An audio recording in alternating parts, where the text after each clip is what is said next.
కాకినాడ జిల్లా కాజులూరు మండలం Gollapalem police station ఎస్ఐగా ఏ మోహన్ కుమార్ బాధ్యతలు స్వీకరించారు. కాకినాడ జిల్లా కాజులూరు మండలం గొల్లపాలెం పోలీస్ స్టేషన్ ఎస్ఐగా ఏ మోహన్ కుమార్ బాధ్యతలు స్వీకరించారు. మాట్లాడుతూ మండలంలో శాంతి భద్రతల పరిరక్షణకు కృషి చేస్తానని, యానం ద్రాక్షారామం రోడ్డులో మద్యం సేవించి వాహనాలు నడిపే వారిపై చర్యలు తీసుకుంటానని, మహిళలపై ఎటువంటి దాడులు జరగకుండా కృషి చేస్తానని అన్నారు.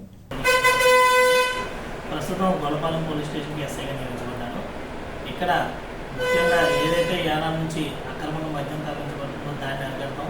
అలాగే ఆడవారిపై ఎటువంటి నేరాలు జరిగినా కానీ వెంటనే చర్యలు తీసుకొని నేరస్తుడికి తగిన శిక్షణ పడేలా చూస్తాం.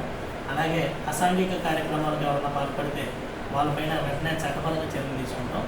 అలాగే drunk and drive vehicle checking చేస్తే ఎప్పటికప్పుడు రోడ్ యాక్సిడెంట్ తగ్గించడానికి తాగేసి ఎవరైతే బట్టి అడుగుతారో వాళ్ళ పరంగా కూడా చట్టపరంగా చర్యలు తీసుకుని డ్రంక్ అండ్ డ్రైవ్ కేసులు పెడతాం.